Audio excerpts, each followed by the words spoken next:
I at least want to do one more, maybe two more, but I at least want to do this other one that I said we were going to talk about. This is from CBS. Sorry, y'all. From CBS News. I really want to talk about this because I have lots of thoughts. A Chicago man sues over disparaging post on Facebook group about dating. Okay, here we go. A Chicago man is suing after his name and photo were included in a disparaging post on a popular Facebook group called Are We Dating the Same Guy? There are several Facebook Are We Dating the Same Guy Facebook groups, including the one that is local to Chicago, Naperville, and Elgin. Nico D'Ambrosio said that the Facebook group's local chapter has ruined his reputation, and he is hoping a new Illinois law will help.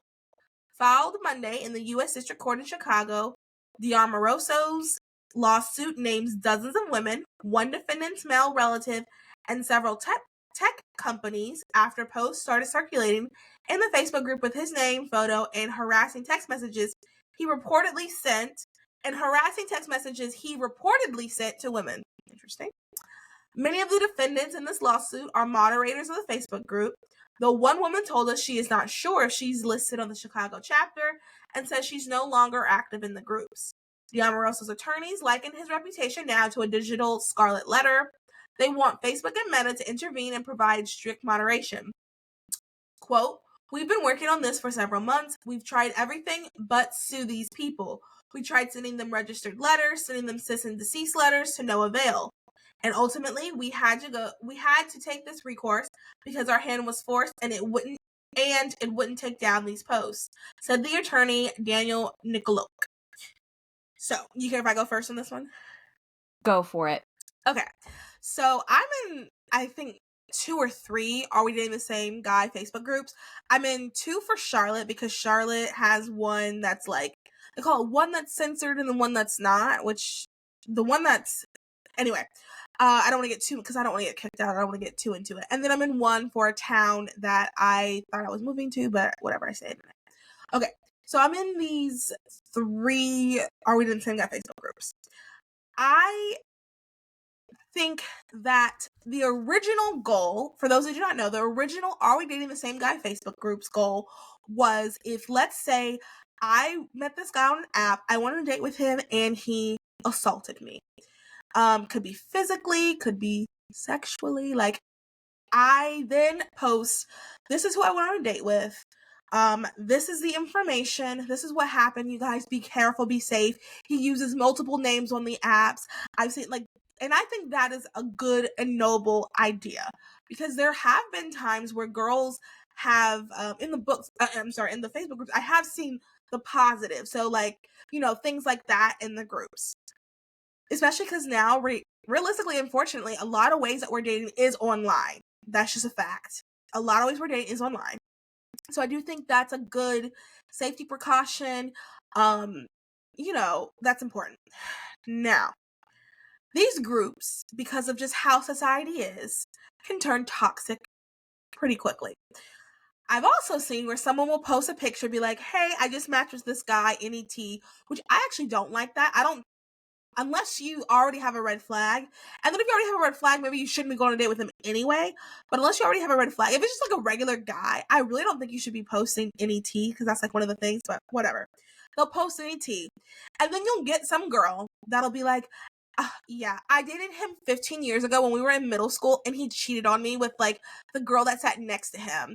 And his brother," like, I legit saw this once, "and his brother is, like, a meth addict, and his mother, like, slept with the whole and it's like, wait a minute, this has absolutely nothing to do with what she posted, and if you dated him 15 years ago, he could be a different person. Like, I think if it was, like, 3 years or more, like, they could be a completely different person. If you dated them last month, okay, but, like, 3 years or more, they could be a completely different person. There's no need to, like, add any of your commentary, unless, once again, maybe, like, if he essayed you, if he graped you. I'm saying that just to not trigger anything.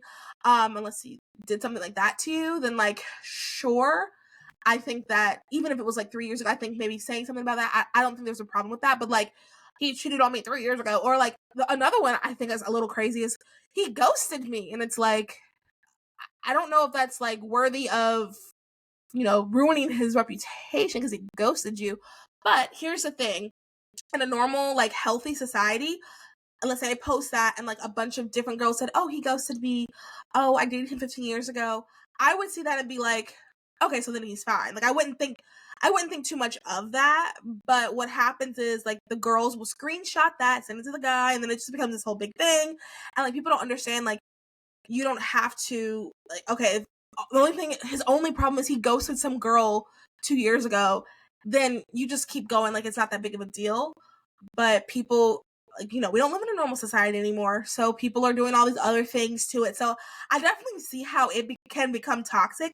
There needs to be better monitors, but I just don't know the solution to that, because I don't know. I just don't know the solution. What are your thoughts when you first heard this story? Well, first of all, I think that, well, I've had a situation being on those Facebook groups where I actually did see somebody that I'd gone on a date with. And Ooh. yeah, I think it was like a first or second date or something. And there was a person who had posted him and was like, "Hey, I just went out with this guy, or I'm going out with him tonight or whatever. Does anyone know anything?" And my friend tagged me in it because I wasn't in the group. Um, but it ended up being so much drama because something that and it shouldn't have been, because the reality of the situation was I had gone on like 2 dates tops with this guy when this happened. It was either 1 or 2 dates. Or it was either 1 or 2 or 1 and we planned for a second. I can't remember. And he was going to go out with someone else the following week. We were not exclusive. We had just met. Yeah. Realistically, we had spent 2 to 3 hours together total. Okay. Nothing And serious. nothing serious. And I think people need to understand, and I think girls have really, like, differing standards for what a bad thing to do versus what's fine. Mm-hmm. And I think it's because we have not learned proper boundaries within dating. Mm. And I always highly recommend this book for anybody, for dating, Christian or non-Christian. It is a Christian perspective book, but it's called Boundaries in Dating by Mark Townsend and Henry Cloud. It is brilliant, and it really levels you out, because I think, especially with the Christian approach to dating, there's this, like those memes that have the first date, coffee, second date, like, and it's a picture of an engagement. Right. And Christians do this insane thing where they're like, "Oh, I just knew," and they're always looking for signs, and they forget to just be like discerning and take your time to get to know someone. And to make this comparison, I've had situations with friendships where the Lord even said, like, "This is a very important friend that I want you to connect with." I even remember when I met you, the Lord was like, "This is the person in this group that I'm most excited about for you to be connected to." But in that, I didn't go like, "Let's get like best friendship necklaces, like let's get each other's name tattooed Right. to each other." Right. I didn't do that. I've had other friends of the Lord really emphasize, and they became like a number one friend to me. They became a best friend, but it didn't start out that way, and it didn't rush into that. Even though I had a good sense and a peace about them, and the Lord did emphasize that relationship, I still had to go through process just like they had to, where trust was built and relational equity was built.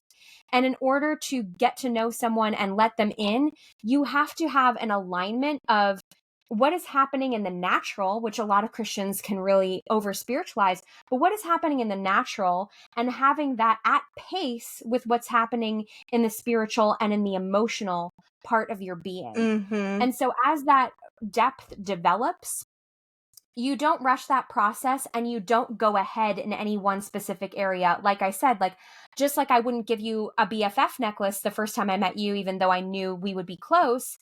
I'm also not going to get any engagement jewelry for someone who I'm just meeting either. I'm just going to let that develop and trust God in that process.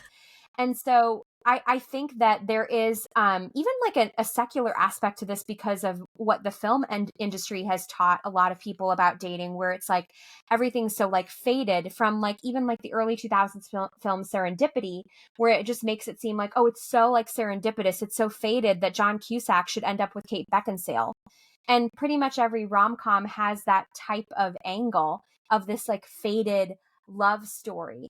And I think a lot of women, whether they realize it or not, that is a lens that they're looking at their own dating life through, rather than just being realistic and taking their time and getting to know someone.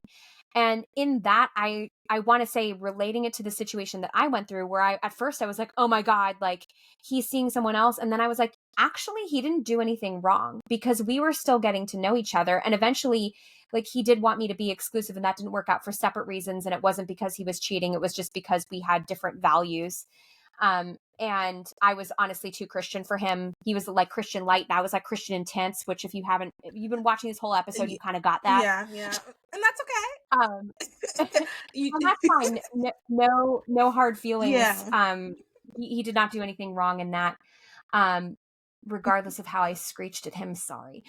Um, but I think that like women are expecting, and I think also very untrusting, which makes sense, but they're expecting to get to know someone and like really put them in a box too quickly, when really a lot of the questions that women are asking in this group should wait until they actually have had their own journey with this person and have sensed what they have, whether they've sensed things that are like, oh, everything seems to be going really well, but am I wrong? Or, hey, I've sensed a few things that might be a problem, and then post like, hey, I've been going out with this guy for a month, thinking about exclusivity. Does anybody have any tea on him? And then, of course, like you said, if something happened 15 years ago, if I were judged by what I did 15 years ago, like I was awful. Like, honestly, up until maybe like 7 years ago, I'm like, I don't know that girl.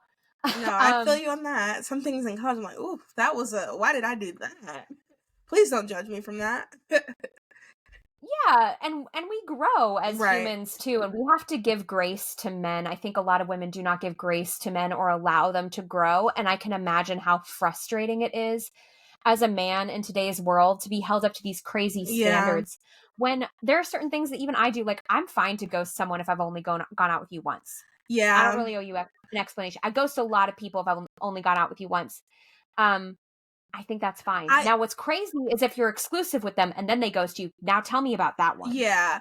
So I agree. So really quick about the ghosting thing. I actually agree. There are times where if we've been talking for a month plus, don't ghost me. But if it's like we've been talking for like a week and and you're like, I'm not really feeling this person, I don't have a problem being ghosted.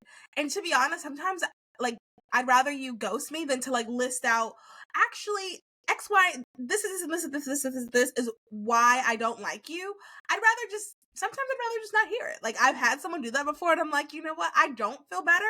Please don't ever do this to any other girl. Like, now I feel worse. So I don't necessarily think that the ghosting thing, like, I agree, like, ghosting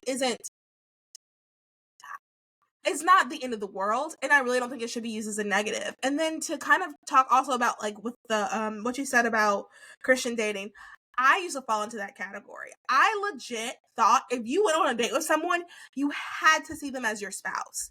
So every time I would go on a date, I was like, oh, this is my spouse. So I must act a certain way. I must do a certain thing. Like, because I grew up in the Christian, like, dating, to me, that was dating to marry.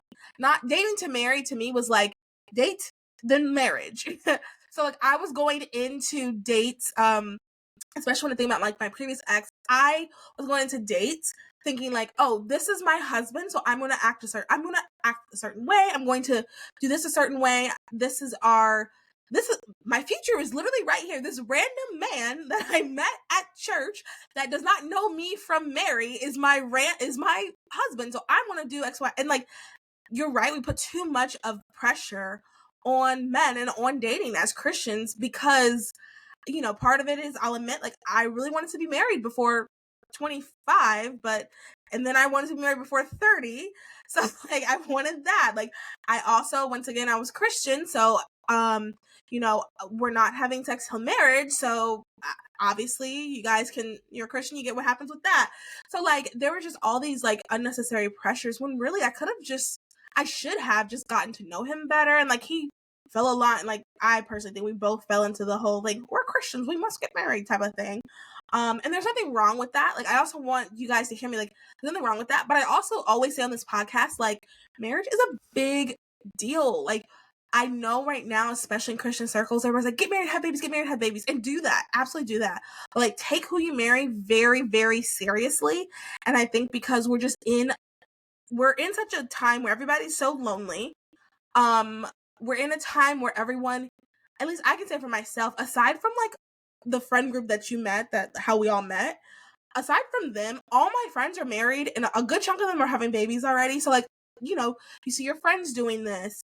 Our whole culture, even though they say like our culture hates relationships, not really, because like every single TV show you'll ever watch, the main plot point is like dating and marriage. Like that's the main plot point, which I just picked up on that recently, like, because oh no, the society hates marriage, society hates dating. No, every character, especially a woman, her main objective is to date someone, no matter what the show is, whether it's a positive dating, like trying to get married, or like even hookups. But like, so you see that all the time. So I like, it makes sense for us to be so caught up on like, okay, this, you're right, we're looking for all these signs, okay, this has to be my spouse. I remember there were times where like I would go on dates. This was like back in like when I was in Virginia Beach and I was dating like on the apps and stuff. I'd go on and I'd be like waiting for them to say like a word or something like, okay, this is who God has for me. Even the problem, I thank God, I feel like I've been healed from this, but like, especially when I first moved back to Charlotte and I was like really insecure about being single and stuff, especially because all my friends were dating and married and stuff like that. You go into any room, any boys, okay, I have to be my best because my husband could walk through the door right now. Okay, let me look around. Okay, there's a boy there. All right, you're in a restaurant, the door opens, your eyes automatically go, is that a boy? That could be my husband. So like that mindset is in us. So we just put all of these unrealistic expectations on like a coffee date, on just a getting to know you lunch, like, and we have to flip that because we're hurting each other during that. And then the last thing I'm going to say is I was listening to a podcast, cannot tell you what podcast it was, cannot even tell you who the host and stuff like that was, but this really really stuck with me. They said, as Christians, when we're dating, we should not be leaving the guy or girl we're dating broken. We should be leaving them like better, or at least exactly the same. A lot of times we are like breaking our brothers and sisters in Christ dating them because we put too much expectations on them. We are being we're expecting these men to he first meets you and you're expecting him to buy you a car. I don't know, it's outrageous, but you guys know what I'm trying to say. Or we are Christians even cheat, and that's a terrible thing to say, but there are Christians that cheat. We are doing all these things and we're leaving our fellow brothers and sisters broken. But like, if we're dating and getting to know each other, we really should be leaving them better off, or at least exactly the same. So that was my thoughts. I agree. And I've actually had dating experiences that someone left me better off and was a catalyst for healing for me. Whoa. What was that So like? that is something that is possible and is something that we should be aiming for. Yeah. And I was actually really honored by him in the process. And even, I kind of started out messy because that was the first time I had dated someone well. But I think if we focus as we date on, am I treating this person like a friend I care about? And 2, am I honoring them in this process? Even if we don't get it perfect, we're going to end up somewhere in the vicinity of loving people like Christ, which is what we're called to do. And so I do think that also on the note of you saying, you're looking for like the voice of the Lord and a confirmation. And it's funny because even people outside of Christ will be looking for signs. And I know so many people, I've seen so many people, they're looking for like signs from around them or from the universe or whatever. I think we need to remember that love is a choice. And whether we blame the universe or we blame God, and say like, oh, this was your choice for me, and say something happens later on in the marriage where this person is not living up to a standard of love, whether it's our own expectation or even the expectation that God puts on men, because those expectations are very high. In the Christian faith, husbands are called to lay down their lives for their wives like Christ laid his life down for the church. It's a life of sacrifice towards the woman.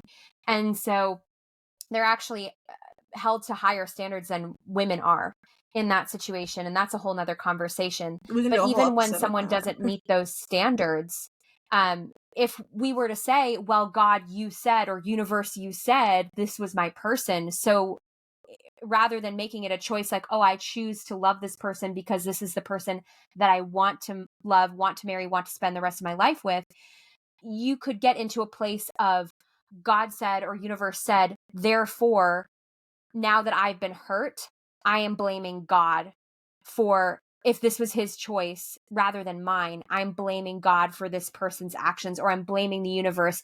And clearly this is like my fate to have gone through this hurt, rather than taking responsibility and saying, I chose this person because I believed that they were a worthy investment, and I chose to love them and they chose to love me. And I take responsibility for whatever happens in that relationship between me and that person. And I'm not putting wrong responsibility on God as far as forcing me to choose someone, or even on the other person.